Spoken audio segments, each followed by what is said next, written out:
I harvested this basket of potatoes for absolutely nothing. Potatoes are stealth perennials, and I'm going to tell you why. Do you see this little brown thing right here? That was a potato from last year. It's right on the edge of this bed, that new bed that I made. But last year I grew potatoes there. And do you see this right down here in the middle of all my flower bed? This one right here, that's another volunteer potato. And that one's from 2 years ago. So here it is at the end of summer 2023, and I've got potatoes in my garden from the past 2 years that I still missed. Because what I did in the spring was I came out to the garden as these little potatoes emerged. I put them into pots. So this orange tub right here is the old recycling bin from my city when they first rolled out recycling. And I reused it as a garden pot.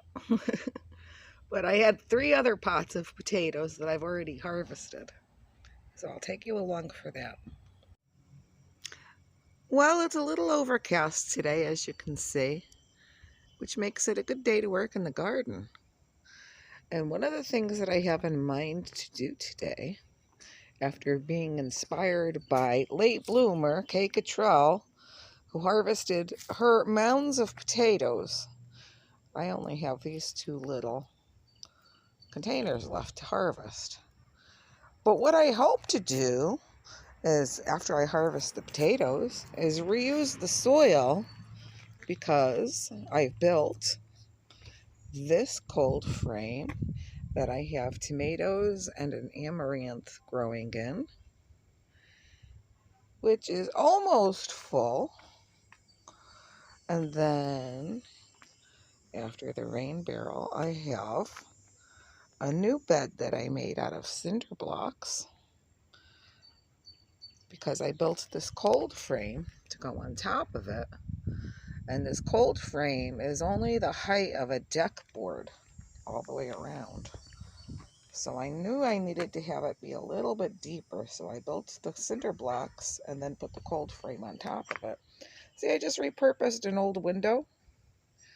I have it open now because I've been composting in here. So I've got to raise up the soil a little bit more and then fill in all the holes of the cinder blocks. I started doing it over here. See, and on the end I've got a marigold. And then next to that I planted some chives.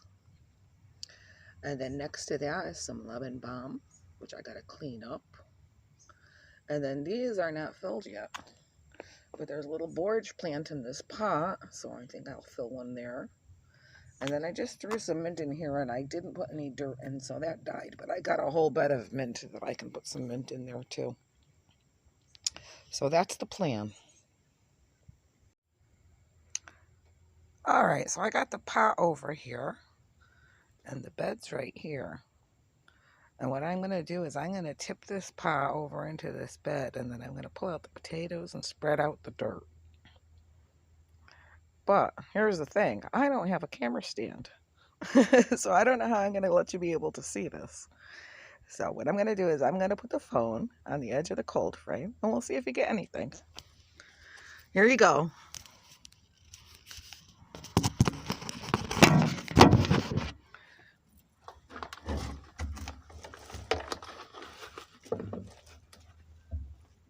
Oh, this is heavy.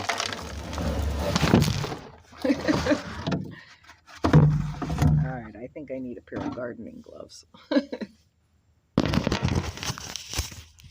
there's the bottom, so there's some roots there. I'm gonna go get some gardening gloves. Hold on a sec. Okay, I'm back. And I brought my little claw. So let's start moving some of this dirt around, and we'll see if there's some potatoes in here.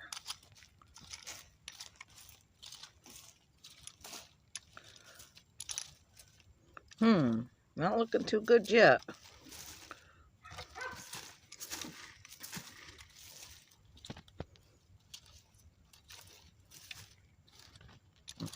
Still not a potato.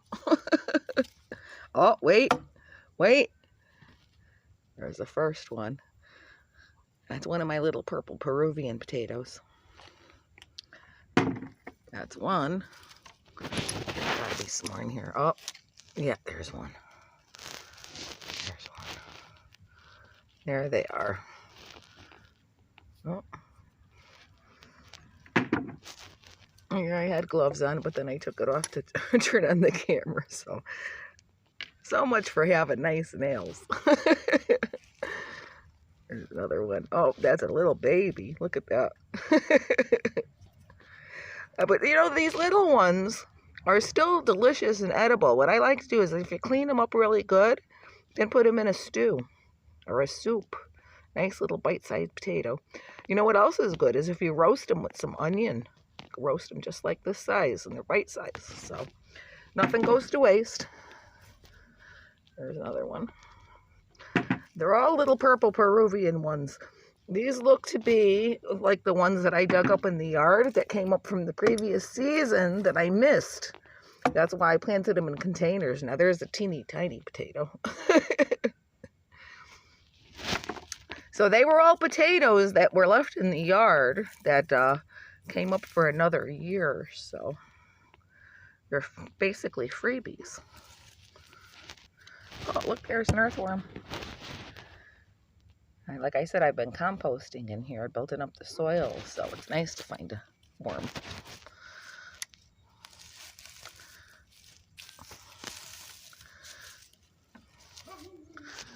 Let's do some of this side. Oh, there's one.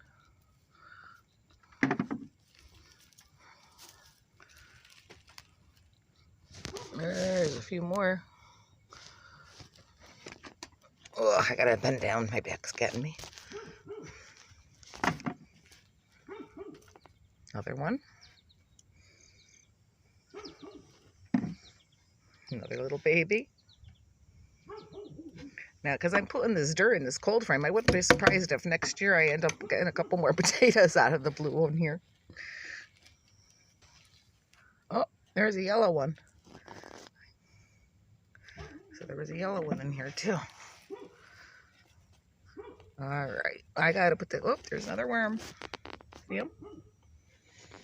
I gotta put the gloves on and dig, so I'm gonna hit stop for a minute. Well, there weren't a whole lot of potatoes in this little bucket, but there were a few, and it was a free harvest because these are all just potatoes that popped up in the garden from the previous year that I missed harvesting. So I just stuck them into the bucket, and I got some more potatoes. And the dirt that I dug up is now in this frame. So I'll keep filling this up, and then I'll be planting some things for the fall. And I'll have the cover of the protection to grow maybe some lettuce greens. Now you know that potatoes are a stealthy perennial you can grow every year. And hey, please subscribe so we can make Joey a YouTube star.